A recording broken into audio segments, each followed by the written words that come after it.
Habari kamili. Beirut.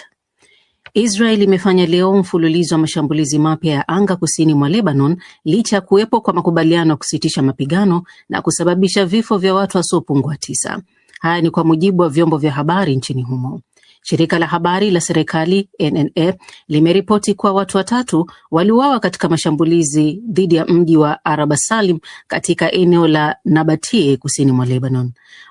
Mtu wa 4 anaripotiwa kuuawa katika shambulizi la droni lililolenga pikipiki katika mji wa Al-Duar ulioko Nabatie. Kwa mujibu wa NNA, mwanajeshi mmoja wa Lebanon pia aliuawa katika shambulizi lingine lililotokea katika mzunguko wa barabara wa Kifar Romani huko Nabatie, na watu 4 wa familia moja waliuawa katika shambulizi la anga kwenye mji wa Barich katika eneo la Taya kusini mwa Lebanon. Idadi hiyo ya vifo haikuweza kuthibitishwa kwa njia huru. Jeshi la Israel pia bado halijatoa tamko kuhusu tukio hilo. Brussels. Rais wa Ufaransa Emmanuel Macron amepinga vikali wazo la kuanzisha vituo vya kuwahifadhi wahamiaji wasiokuwa na vibali halali nje ya mipaka ya Umoja wa Ulaya, na akasema nchi yake itapinga juhudi zozote za umoja huo kufadhili vituo hivyo. Baada ya mkutano wa viongozi wa Ulaya uliofanyika mjini Brussels, Macron aliwaambia waandishi wa habari kwamba Ufaransa haiungi mkono sera hiyo. Ameeleza kuwa sheria hiyo mpya inaruhusu watu kupelekwa katika nchi ambazo hawana uhusiano nazo, huku nchi hizo zikitarajiwa kupata fedha kwa ajili ya kuwapokea wahamiaji hao. Amesema Ufaransa inaunga mkono sheria kali zaidi za kuwarejesha wahamiaji wasio na haki ya kukaa Ulaya katika nchi zao asili. Vituo hivyo vya kuwarejesha wahamiaji nje ya mpaka Ulaya ni moja ya vipengele vikuu vya sheria mpya za uhamiaji ambazo zimeimarishwa. Hatua hiyo imekosolewa na mashirika kutetea haki za binadamu, lakini wiki hii ilipata idhini ya mwisho kutoka kwa bunge la Ulaya. New York. Watoto wapatao 25,000 wamebainika kuwa wahanga wa matukio yanayokiuka haki za binadamu yaliyofanyika mwaka uliopita wa 2025. Kwa mujibu wa ripoti mpya wa Umoja wa Mataifa, haki za watoto zilikiukwa katika migogoro ya kivita duniani. Mateso yaliyowakumba watoto mnamo mwaka huo ni pamoja na kuuliwa, kubakwa na kuandikishwa katika jeshi ili kushiriki katika vita, kuwa wahanga kwenye mashambulizi yanayolenga shule na hospitali, na kuzuia misaada ya kibinadamu.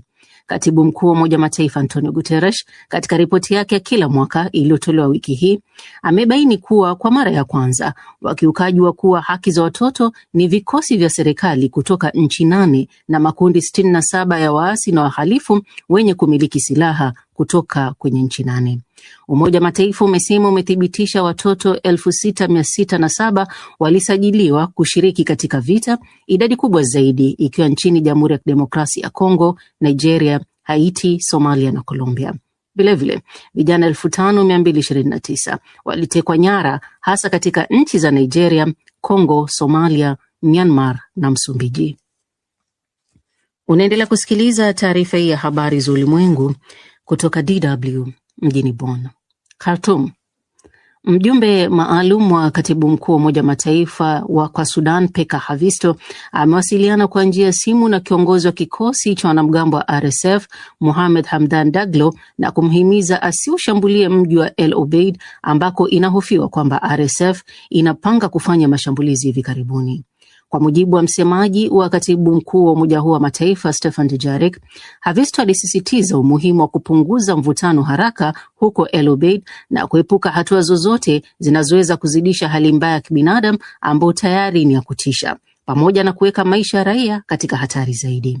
Msemaji huyo pia amesema wafanyakazi wa misaada ya kibinadamu wanajiandaa kwa uwezekano wa kuhama kwa idadi kubwa ya watu wanaokimbia mji huo na wanajiandaa kwa hali mbaya zaidi, huku akitumai matokeo bora zaidi. Hatimaye katika michezo ni kwamba katibu mkuu wa shirikisho la soka la Iran Hedayat Mombeni amesema hatua zinazochukuliwa dhidi ya Iran katika michuano ya kombe la dunia ni aibu kwa historia ya mashindano hayo. Mombeni alikuwa akizungumza na waandishi wa habari katika uwanja wa mazoezi ya timu hiyo huko Tijuana, Mexico, siku moja tu baada ya shirikisho hilo kutangaza kuwa litawasilisha malalamiko kwa shirikisho la soka ulimwenguni FIFA, likidai kuwa timu hiyo inawekewa vikwazo vya usafiri vinavyohatarisha uwezo wake wa kufanya vizuri kwenye mashindano hayo. Amesema mashindano hayo ni makubwa kimataifa na kwamba kuvunjwa kwa kanuni na makubaliano kwa namna hiyo, kwa maoni yake, kunatilia mashaka hata mchezo wa soka wenyewe. Ubelgiji ilisafiri jana Ijumaa kuelekea California siku 2 kabla ya mechi hiyo. Na huo ndio mwisho wa taarifa hii ya habari za ulimwengu kutoka DW mjini Bonn. DW maoni. Jamhuri ya Kidemokrasia ya Kongo kwa mara nyingine imetumbukia kwenye mvutano wa kisiasa ukisababishwa na mjadala kuhusu mageuzi ya katiba. Juni 15 bunge na seneti la nchi hiyo vilipitisha muswada unaofungua njia ya kufanyika kura ya maoni kuhusu katiba ambayo inaweza kutoa nafasi ya katiba kufanyiwa mabadiliko. Kambi ya muungano wa upinzani inapinga hatua yoyote ya kufanyika mabadiliko ya katiba, na hivi karibuni upinzani umekuwa ukihamasisha kwa kiasi kikubwa maandamano ya wananchi kupinga mipango yoyote ya serikali ya Rais Felix Tshisekedi ya kutaka kulazimisha mabadiliko ya katiba. Upinzani unajenga hoja kwamba Rais Tshisekedi ana njama ya kutaka kubakia madarakani baada ya mwaka 2028 utakapomalizika muhula wake, na hivyo anachochea mabadiliko ya katiba ili kupata mwanya huo. Wanaounga mkono mageuzi ya katiba wanadai Kongo inahitaji mabadiliko hayo kuimarisha uongozi na taasisi za kiutawala. Mvutano huu umeibua maswali kuhusu hali ya kidemokrasia katika nchi hiyo ya Afrika ya Kati ambayo imekuwa ikikabiliwa na migogoro ya muda mrefu upande wa mashariki. Je, kipi kinachopendekezwa na wanaopigania mabadiliko ya katiba? Wananchi wa Kongo wanasimama wapi katika mvutano huu? Ni kweli Kongo inataka kufuata mkondo wa mataifa jirani kama Jamhuri ya Kongo Brazzaville, Uganda na Rwanda kubadili katiba na kuondoa ukomo wa muhula ili kuruhusu viongozi wao kuendelea kukaa madarakani? Kujadili hayo na mengine kwenye mjadala huu nimewaalika kutoka Kinshasa mwanasiasa wa siku nyingi Delphine Kapaya, na yuko pia mjumbe wa chama tawala UDPS Hamisi Makutano, lakini pia nimemwalika mchungaji Steve Alembe akiwa Kinshasa pia, na mchambuzi wa masuala ya kisiasa Nixon Katembo akiwa huko Johannesburg, Afrika Kusini. Karibuni sana kwenye mjadala wetu huu nyote. Asante mwenyekiti kukaribisha. Sawa kabisa, nianzie kwako Bwana Hamisi Makutano, wewe ukiwa ni mjumbe wa chama tawala UDPS. Nyinyi hasa katika mapendekezo mnayoyatoa katika mswada wa kura ya maoni, hebu tufahamishe ni kitu gani hasa mnachopendekeza kwenye marekebisho ya katiba? Mnataka kitu gani kifanyike? Asante sana kwa kupatia sauti. Tunapaswa kusema kama sisi ni wanabunge wa nchi Kongo. Kongo zetu tumekuwa na constitution yetu zenyewe ziliandikiwa baadaye saa vita zilikuwa katikati ya mwingine. Watu wote walikuwa pa vita, walikutanaka pa Afrique du Sud, donc Afrika ya Kusini. Kule tulifanya pacte républicain. Ilikuwa juu ya vita, juu vita imalizike, sisi wote tukue pamoja, tuwe na Kongo nzima. Baada ya miaka 20 hapa pa mjini Kinshasa kulikuwa mkutano wa wafundishaji wakuu, walikutana juu ya kutosha mafikiri yao kwa kuangalia kama constitution yetu eske tunaweza tuendelee nayo ubie tunaweza kuibadilisha, kwani maneno ilishaendelea, maneno ilishakuwa za mingi. Kwa kuona ndani ya constitution yetu kuko vitu vya mingi havikuwe tena ndani. Ndiyo baba wa taifa na mwaka 224 alisema inafaa kutia kikundi ya watu wote, watu wenye wamekuwa wakiongoza, watu wa opposition, watu wa societe civile, watu wote wamekuwa na mafikiri ya nzuri, kwani watu wote watie mafikiri pamoja juu ya kuangalia jinsi gani tunaweza kupatia Kongo constitution yenye inakuwa ya kurepondre mafikiri zetu, gisi tunapenda gisi Kongo iwe, maendeleo ya Kongo. Sisi wote tutie mafikiri pamoja. Tuliona wandeko wetu, watu wetu wa opposition walifanya maandamano. Ile maandamano walienda kukutana na wakuu wa Kinshasa, waliongea, walisikilizana ke maandamano zabo zitaanza fasi fulani na zitamalizika fasi fulani.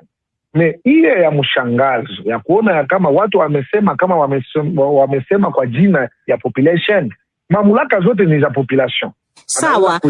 Sawa, mpaka hapo nimekuelewa kwamba cha msingi ambacho mnataka kupitia marekebisho haya ya katiba ni mabadiliko ambayo yatahakikisha Kongo inapata maendeleo. Ndio mnachokipendekeza? Ndio. Haitakuwa tu mabadiliko juu inatoka kwa chama cha UDPS. Na tumesema ya kama baba wa taifa alisema wakongomani wote wanaweza kuwa na mawazo ya mzuri juu ya mwingine, juu ya maendelesho ya mwingine. Watu wote wanapasha kuwa pembeni ya meza, watoshe mafikiri zabo zote za mzuri, kwani Kongo iwe beneficiary na mafikiri zetu. Lakini Bwana Makutano, swali langu hapa linakuja, ukitazama hivi sasa Rais Tshisekedi ana nguvu zote hivi sasa. Ana wingi wenu bungeni, seneti, ana waziri mkuu, wote ni kutoka chama chake. Ni kitu gani ambacho kinamzuia kutekeleza ahadi zake za kampeni ambazo ni hizo za kuleta maendeleo mpaka analazimika au analazimisha kubadili katiba? Kitu gani kinamzuia hivi sasa? No. Hatuwezi kusema kama kumekuwa kitu kinamzuia, kwani maendeleo iko naonekana mwingine mwetu. Ukaangalia vizuri mama, tumekuwa na vita, tumekuwa tunajenga masomo ziwe za chini ziwe za yulu, tumekuwa na vita, tumekuwa tunajenga mahospitali, tumekuwa na vita, tunakuwa na stabilite ya franga haipande, dolari iko fasi moja, kwani ni monenye inakuwa reference kwetu. Tumekuwa na vita, tumeona watumikazi wote wamekuwa wamelipwa. Na tumesema ya kama mabadiliko ya constitution yetu imekuwa na kazi za mingi, na constitution enyewe iko naangalia vile vifaa vyote. Kwa sasa inafaa tupatie population sauti zake. Kwani tumesema kama mamlaka zote ni za population, yeye ndio anatosha, yeye anaweza kukamata. Kama tunawauliza wanasema tubadilishe, tunabadilisha. Kama unasema unamauliza tubadilishe bila tusibadilishe, wanasema tusibadilishe, hakuna mwenye atagusa. Kwa hiyo uamuzi utatoka kwa wananchi wenyewe. Nije kwa Bwana Kapaya, katiba ya sasa ina mapungufu? Asante. Katiba ulizokuwa ni kujua ni katiba ndio mbaya au